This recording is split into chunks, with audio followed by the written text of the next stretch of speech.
पाकिस्तान इस वक्त बुरी तरह रिसेशन का शिकार है, बल्कि पाकिस्तान नहीं पूरी दुनिया रिसेशन का शिकार है। ग्लोबल फिनोमेना है जिसमें ज़ाहिर इकॉनमी बंधी हुई है, सब लोग फंसे हुए हैं। पाकिस्तान के अंदर इस रिसेशन की वजह से बेतहाशा फ्रस्ट्रेशन है।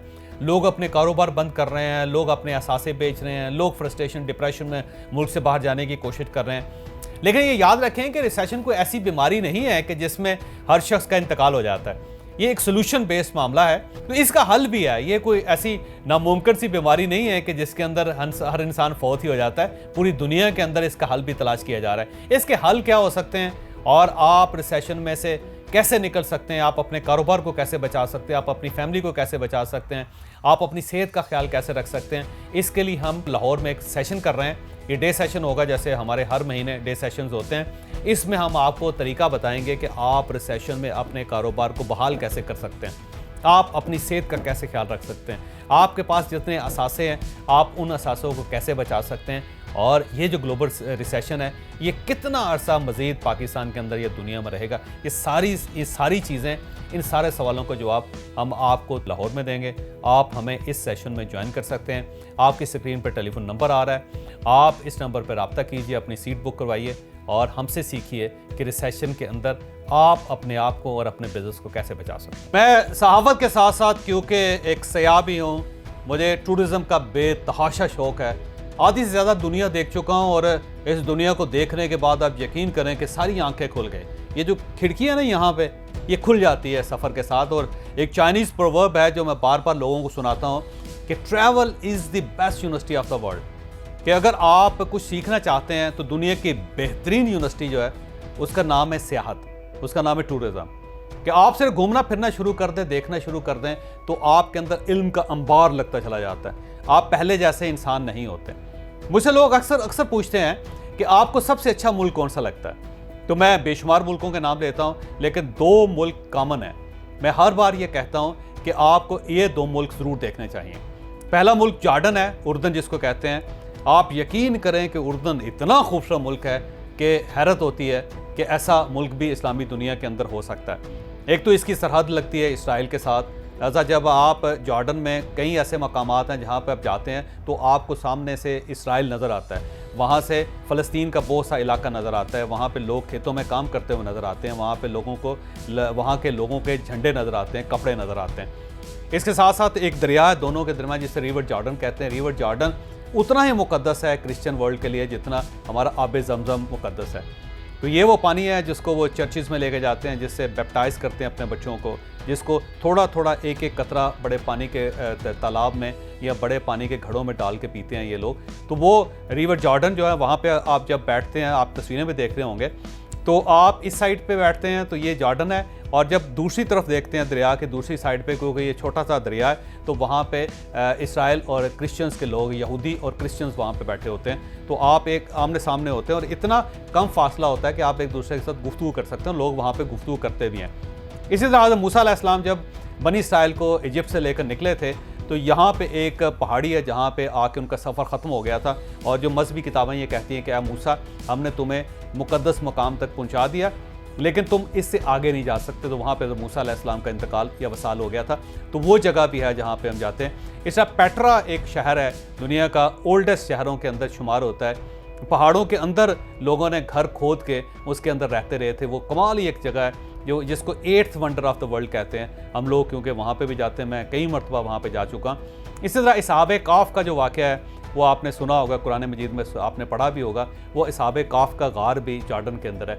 ऐसा जॉर्डन कई लिहाज से बड़ा ज़बरदस्त मुल्क है। एक तो हिस्ट्री है वहाँ पे क्रिश्चियनिटी की हिस्ट्री है, वहाँ पे ज्यूश की हिस्ट्री है, वहाँ पे इस्लामी हिस्ट्री है। तो तीनों मज़ाहिब वहाँ पे इकट्ठे होते हैं। इसके साथ साथ जो लोग हैं बड़े ज़बरदस्त, कमाल लिबरल और ज़बरदस्त शानदार किस्म के लोग हैं। फिर उनका लिविंग बड़ी ज़बरदस्त है। बेशुमार ऐसी चीज़ें जो जॉर्डन के अंदर ही वहाँ से पैदा हुई और पूरी दुनिया तक पहुंची। तो दुनिया को अगर आपने समझना हो, अगर आपने हिस्ट्री देखनी हो, अगर आपने कल्चर देखना हो, अगर आपने मज़हब को समझना हो, तो बेहतरीन मुल्क जो है जॉर्डन है। मैं हमेशा लोगों को ये सजेस्ट करता हूँ कि आप जॉर्डन ज़रूर जाएँ अगर अल्लाह ताला ने आपको इस्तिताअत दी है। इसी तरह मैं थाईलैंड का अक्सर लोगों को कहता हूँ कि एक ऐसा मुल्क जो इंतहाई गरीब था, लेकिन उसने सिर्फ टूरिज़्म की बुनियाद पर अपने आप को सेकेंड वर्ल्ड में शामिल कर लिया। लिहाजा अगर आप थाईलैंड जाएँ तो जो उनका इंफ्रास्ट्रक्चर है, जो उनके लोग हैं, जो उनका कल्चर है, और जिस तरह वो वेलकम करते हैं टूरिस्ट को, उससे आप जाके अंदाज़ा लगाएं तो फिर आपको पता चलेगा कि बीचेस हमारे पास भी हैं, समंदर हमारे पास भी हैं, शहर हमारे पास भी हैं, हिस्ट्री हमारे पास भी है, लेकिन हम उसे बेच नहीं सके। और थाईलैंड के लोगों ने अपने मुल्क को खोल के पूरी दुनिया के टूरिज़्म को अपने अंदर ऑब्जर्व कर लिया, वो उसको जज़ब कर लिया उन्होंने। तो दो मुल्क हैं जो मैं अक्सर लोगों को कहता हूँ कि आप जॉर्डन जाएं, या अगर आप अफोर्ड कम कर सकते हैं तो आप थाईलैंड ज़रूर जाएं। हमारा अपने टूर्स भी जा रहे हैं हम। अगर आप जॉर्डन को देखना चाहते हैं तो 11 जनवरी को हम जा रहे हैं, 17 जनवरी तक हम जॉर्डन में होंगे। आप इससे पहले हमसे रब्ता करके आप हमारे टूर का हिस्सा बन सकते हैं। इसी तरह अगर आप थाईलैंड जाना चाहते हैं, हमारे साथ जाना चाहते हैं, तो 25 जनवरी को हम थाईलैंड भी जा रहे हैं और 25 से 31 तक का हमारा टूर होगा। तो आप हमें थाईलैंड में हमें ज्वाइन कर सकते हैं। और आप यकीन करें कि आप जब ये दो मुल्क देखेंगे तो आप पहले से मुख्तलिफ इंसान होंगे। आप जिंदगी में किसी भी मसले का शिकार हैं तो उसका सिर्फ एक ही हल है, चेंज योर माइंड। आप यकीन करें कि आपके हर मसले का सिर्फ दुनिया में एक ही हल है कि यहां से अपने आप को तब्दील कर लें, आपका मसला हल हो जाएगा। मेरे एक दोस्त थे, वो बड़े ही नमाजी किस्म के थे। उन्होंने कई हज कर रखे थे, 30-40 के करीब उम्रे किए हुए थे उन्होंने, और बहुत ही मुत्तकी, परहेजगार और शानदार किस्म की ज़िंदगी गुजारने वाले इंसान थे। एक दिन वो बड़े ही दुखी होकर मेरे पास आए और कहने लगे कि मैं पिछले एक हफ्ते से इंतहाई परेशान हूँ। मैं बिस्तर पे लेटा रहता हूँ लेकिन मुझे नींद नहीं आते। मैं बाज़ार जाता हूँ, दोस्तों के पास बैठता हूँ, अपने घर वालों के साथ बैठता हूँ, मुझे किसी पल चैन नहीं आता। एक नहायत ही खौफनाक किस्म का डिप्रेशन है। ऐसे लगता है अंदर से भूचाल आ रहा है, अंदर आतिशफ़शां है जो फटने के लिए तैयार बैठा हुआ है, और मुझे समझ नहीं आ रही कि मैं क्या करूं। तो मैंने उनसे पूछा कि ये सारी कैफियत जो है इसकी वजह क्या है, हुआ क्या है। मुझसे कहा एक बड़ी अजीब बात हुई कि मैं नमाज पढ़ने के लिए गया था। जब मैं मस्जिद से नमाज पढ़ के बाहर आया तो सामने एक शख्स बैठा हुआ था थड़े पे। उसने मुझे देखा, देख के कहने लगा, मौलवी साहब ए नमाज़ां कबूल नहीं जी होनियां। कहता है उसने ये बात की और ये बात मेरे दिल में लग गई। और इसके बाद मैं जहाँ पे भी जाता हूँ मुझे यूँ महसूस होता है कि जो नेकियां मैंने ज़िंदगी में की हैं, जितनी इबादत मैंने की है, जितने मैंने हज उम्रे किए हैं, जितनी मैंने नमाज़ें पढ़ी हैं, अब ये मेरे किसी काम के नहीं हैं, मुझे कोई फ़ायदा नहीं होगा इसका। तो मैंने उनसे पूछा, मैंने कहा यार हाजी साहब आप अच्छे वाले समझदार आदमी हैं, तो एक आदमी जो थड़े पे बैठा हुआ है मस्जिद के सामने, तो आपने उसकी बात को इतना सीरियस कैसे ले लिया। तो कहने लगे बस बाज़ औक़ात इंसान शायद किसी कैफियत से गुजर रहा होता है, वहाँ पे जो कोई शख्स कोई कह देता है तो इंसान के दिल में गिरा पड़ जाती है। तो मेरे दिल में वो गिरा पड़ गए। तो मैंने कहा ये गिरा खोलना तो मुश्किल ही कोई नहीं, आए चलते हैं। तो मैंने उनको साथ लिया। साथ लेने के बाद हम उस गली में चले गए जहाँ ये वाक़या हुआ था, और मैंने उससे कहा जी मुझे बताएं वो किस थड़े पर बैठा हुआ था। तो मस्जिद थी, मस्जिद के साथ एक लंबी गली थी, गली के साथ एक पुराना सा घर था। उस घर के थड़े के ऊपर वो बैठा हुआ था कुछ शख्स जिसने हाजी साहब को ये कह दिया था। तो मुझे वो उस जगह पे ले गए। तो हमने दरवाजे पे नॉक किया उस पर। तो अंदर से एक बूढ़ी माई बाहर निकली। तो हमने कहा कि जी यहाँ पे एक साहब होते हैं, उनका हुलिया जो है मोटे से हैं, आलू जैसे हैं, थोड़ी थोड़ी दाढ़ी है, ऊपर से गंजे हैं, रंग काला है मेरी तरह उनका, तो वो उनसे मिलना चाहते हैं। तो खातून ने कहा कि इस टाइप के तो 4-5 लोग हैं हमारे घर में, तो आपने किससे मिलना है, मेरे सारे बेटे हैं उन सब के हुलिये एक जैसे हैं। तो हमने कहा जी ऐसा हो सकता है कि सबके साथ ही मुलाकात हो जाए, तो हम उनमें से आइडेंटिफाई कर लेंगे कि हमें किससे काम है। तो माई ने कहा नहीं मसला क्या है, काम क्या है। तो हमने कहा नहीं जी बस काम कोई नहीं है, बस हमने आपके साहबजादे से मिलना है और हमने उनको अमानत देनी है, हमारे पास कुछ पैसे पड़े हैं उनके जो हम उनको वापस करना चाहते हैं। तो माई खुश हो गई कि चलें पैसे आ रहे हैं। तो वो हमें अंदर ले गई। अंदर ले गई तो अंदर कुछ 4-5 आलू टाइप बंदे बैठे हुए थे, मैं माफ़ी चाहता हूँ, लेकिन उनकी शक्लें इसी टाइप की थी, मोटे मोटे टिड्ड निकले हुए हैं उनके, ऐसी ऐसी गर्दनें अंदर ऐसे ठुकी हुई, और चेहरा जो है ना ऐसे ऐसे मोटा, ऊपर से गंज, रंग काले।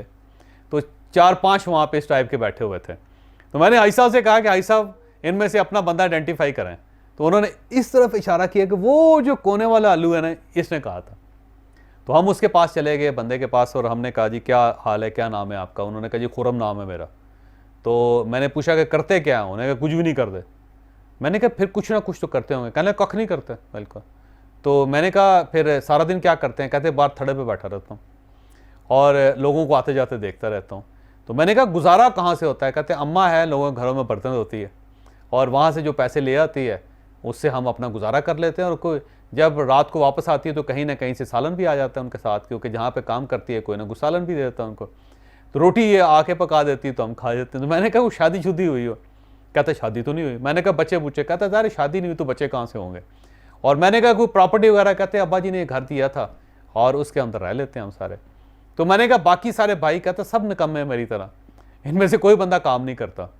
तो मैंने उससे कहा कि भाई ये बता कि ये हाजी साहब नमाज पढ़ के आ रहे थे अंदर से, तो आपने ये कैसे कह दिया कि हाजी साहब है नमाजा किसे काम नहीं जी आनी है? तो उसने कहका लगाया, उस बंदे ने लगा, कहने लगा मैं तो हर दूसरे नमाजी को यही कहता हूं। मैंने कहा क्या मतलब? कहता जी मैं थड़े पे बैठा होता हूँ रोज, तो जो मस्जिद से निकल रहा होता है हर दूसरा या तीसरा आदमी, मैं उसको देख के ये कहता हूँ हाजी साहब है नमाजा किसे कम नहीं आनी है। कहता मेरा तो शुगल है ये, मैं तो 5 वक्त जो नमाज हो रही होती है उसमें यही काम करता हूँ, बैठता रहता हूँ, जो आता है उसको कहता हूँ ऐसे ऐसे, और उसके बाद कोई उदास हो जाता है, कोई परेशान हो जाता है, कोई जवाब में मुझे गाली देता है और मेरा टाइम अच्छा गुजर जाता है। तो मैंने उसका शुक्रिया अदा किया और हाजी साहब से कहा जी कि इनको 10,000 रुपये दे दें। उन्होंने उसको 10,000 रुपये दे दिया। फिर वापस आते हुए मैंने कहा माई को भी 10,000 रुपये दे दें, तो माई को भी उन्होंने 10,000 रुपये दे दिया। तो 20,000 रुपये में हमारा ये मसला निपट गया। वापस जाते जाते मैंने हाजी साहब से कहा, मैंने कहा हाजी साहब ये जो बंदा है जिसने आपसे कहा था कि ये नमाजें आपकी कबूल नहीं होंगी, किसी काम नहीं आएंगे, ये खुद बंदा खोते पे चढ़ने के काबिल नहीं है और आपने इस आदमी को अपने दिमाग पे चढ़ा लिया था। यानी ये शख्स गधे पे नहीं बैठ सकता था, इस काबिल नहीं है कि किसी गधे पे बैठ जाए, और आपने इस बेवकूफ़ को अपने दिमाग में बिठा लिया। और ऐसे दिमाग में कि जो मुत्तकी भी है, परहेजगार भी है, समझदार भी है, कामयाब भी है, जिसके अंदर दर्द दिल भी है, जो अल्लाह ताला के सिस्टम को भी समझता है, उसकी चौखट पे सजदा भी करता है, उससे बात भी करता है, उससे मांगता भी है और वो उसे देता भी है। आपने इतने मुकद्दस दिमाग पे इस खोते को चढ़ा लिया। मैंने कहा हाई साहब आपने कमाल कर दिया। हाई साहब की बात से निकल गई। कहा यार वाकई बात तो तुम्हारी ठीक है, ये तो कभी खोते में नहीं चढ़ा और मैंने इसको अपने दिमाग पे चढ़ा लिया था। ये याद रखिए कि जिंदगी में बेशुमार ऐसे लोग होते हैं आपकी जिंदगी में कि जो जिंदगी में तरक्की की ते तक भी नहीं पहुंचे होते, जिन्होंने जिंदगी में कुछ भी नहीं किया होता, जो ना किताब खोल के पढ़ सकते हैं, ना वो किसी जगह जा सकते हैं, ना उनको खाना खाने की तमीज़ होती है, ना उन्होंने ज़िंदगी में कुछ किया होता है, ना उन्होंने डिग्री ली होती है, ना उन्होंने कभी कुछ जॉब की होती है, और ना ही वो ज़िंदगी में कामयाब हुए होते हैं। लेकिन हम उनके जो नेगेटिव कमेंट्स हैं, जो उनके मनफी फ़िक्रे हैं, उनको अपने जहन में बिठा लेते हैं और ये सोचते भी नहीं कि ये भाई ये तो बस तक पर नहीं चढ़ सकता। तो एक ऐसा शख्स जिसको बस पे चढ़ने की तमीज़ नहीं, हम उसको अपने दिमाग पे चढ़ा रहे हैं। लिहाजा जब भी कोई शख्स बोले तो पहले उसका स्टैंडर्ड देखें उस बंदे का, और फिर फैसला करें कि क्या ये इस स्टैंडर्ड के काबिल है कि मैं उसे अपने दिमाग में बिठा लूं। मसलन अगर आपको बिल गेट्स ये कहे कि बेटा तुम कामयाब नहीं हो सकते, तो फिर तो आपको उस बात को सीरियस लेना चाहिए, क्योंकि वो दुनिया का कामयाब तरीन आदमी है जो आपके बारे में कह रहा है। एक डॉक्टर आपसे अगर ये कहना कि आपका मर्ज जो है वो मुझे लगता है कि इसका इतनी जल्दी इलाज नहीं हो सकेगा, 1-2 साल लगेंगे, या आपकी ज़िंदगी के बचने के चांसेस नहीं है, तो फिर तो आप सीरियस लें उसको, क्योंकि वो बंदा स्पेशलिस्ट है उस चीज़ का। या एक प्रोफेसर है जिसने पूरी ज़िंदगी लोगों को पढ़ाया है, वो अगर आपके बारे में कह रहे हैं कि बेटा मुझे लगता है कि आप ये डिग्री मुकम्मल नहीं कर सकेंगे, तो फिर तो आपको उसके बारे में सोचना चाहिए, फिर तो आपको गौर व फिक्र करना चाहिए। लेकिन ये जो गली में फिरने वाले लोग होते हैं, ये जो अजनबी लोग होते हैं जिन्होंने ज़िंदगी में कुछ नहीं किया होता, जब हम इनकी बात को गिरा बना के अपने दिमाग में डाल लेते हैं तो मुझे उस पर बड़ा अफसोस होता है। मैं लोगों को कहता हूं इससे बड़ी कोई बेवकूफ़ी नहीं है कि आप कहने वाले के बारे में तो देखें कि कह कौन रहा है भाई। अगर तो उसने ज़िंदगी में कुछ किया है, कामयाब हुआ है, तो फिर तो आप उसकी बात को सीरियस लें। लेकिन अगर वो अपना घर भी नहीं चला सका, उसने ज़िंदगी में किसी जगह कोई कामयाबी हासिल नहीं की, उसकी पूरी की पूरी स्लेट ही खाली है, तो आप उसकी बात को इतना सीरियस क्यों ले रहे हैं, अपने दिल पे क्यों ले रहे हैं। लिहाजा होता हमारे साथ यही है कि जब भी कोई शख्स हमें कहता है तो हम उसका प्रोफाइल देखे बगैर उसकी बात पे यकीन कर लेते हैं और अपने दिल में गिरा लगा लेते हैं। लिहाजा आज का लेसन ये है कि आप दूसरे लोगों की बातें ज़रूर सुनें, लेकिन उन बातों पर यकीन करने से पहले उसका प्रोफाइल ज़रूर देख लें। हो सकता है वो थड़े पर बैठने वाला आदमी हो और वो कभी ज़िंदगी में खोते भी ना चढ़ा हो और आप उसे अपने दिमाग में चढ़ा रहे हैं।